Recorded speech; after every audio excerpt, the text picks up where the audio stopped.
नहमदुहु व नुसल्ली अला रसूलिहिल करीम अम्मा बाद।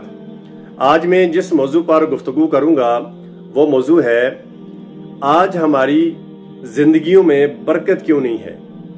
मेहनत तो हम बहुत करते हैं मगर पैसा आता है और चला जाता है, आखिर क्यों।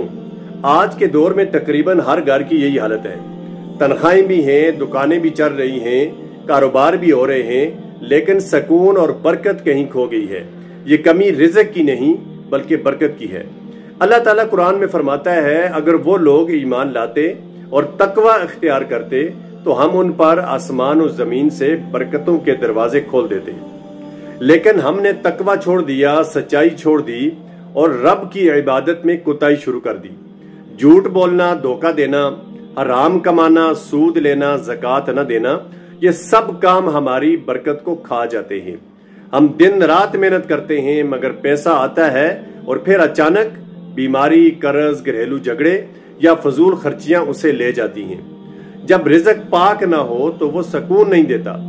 जब हम नमाज छोड़ते हैं तो दिन का आगाज ही अल्लाह के बगैर करते हैं, फिर कैसे बरकत आएगी। अगर हम चाहते हैं कि हमारे रिज़्क में इजाफा हो तो हमें अपनी जिंदगी का रुख बदलना होगा। सबसे पहले रिज़्क हलाल की कोशिश करें, चाहे कम हो मगर पाक हो। सच्चाई को अपनाएं, तौल पूरा करें, वादा पूरा करें और किसी का हक ना मारें। नमाज खसूसन फजर की पाबंदी करें, क्योंकि हदीस में आता है फजर की नमाज के वक्त अल्लाह ताला रिज़्क बांटते हैं। ज़कात हर हाल में अदा करें क्योंकि ये रिज़्क की सफाई है। सदका करें क्योंकि सदका बलाओं को टालता है। और शुक्र अदा करें क्योंकि अल्लाह ताला फरमाते हैं, अगर तुम शुक्र करोगे तो मैं तुम्हें और दूंगा। जो चीज हमारे रिज़्क को बढ़ाती है वो सिर्फ मेहनत नहीं बल्कि अल्लाह का फजल और बरकत है, जो तकवा, सच्चाई और हलाल कमाई से मिलती है। और याद रखें, हदीस में आता है, जो चाहता है कि उसके रिज़्क में कुशादगी हो और उम्र में बरकत हो, वो सिला रहमी करे, यानी रिश्तेदारों से हुस्ने सलूक करे। हमें चाहिए कि हम रोजाना खुद से पूछें, हमारा रिज़्क आ रहा है मगर कहां जा रहा है। इसका जवाब हमारे किरदार में है, हमारे अखलाक में है, हमारी नीयत में है। दुनिया की दौड़ में हमने बरकत खो दी, अब लौटने का वक्त है।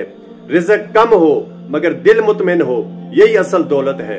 सच्चाई, हलाल कमाई, शुक्र और अल्लाह पर भरोसा, ये चार चीजें हमारी जिंदगी में रिज़्क की बरकत वापस ला सकती हैं। आज ही नियत करें और देखें कैसे जिंदगी में खुशी, सुकून और बरकत वापस आती है। वाखिर दावाना अनिल हम्दुलिल्लाहि रब्बिल आलमीन।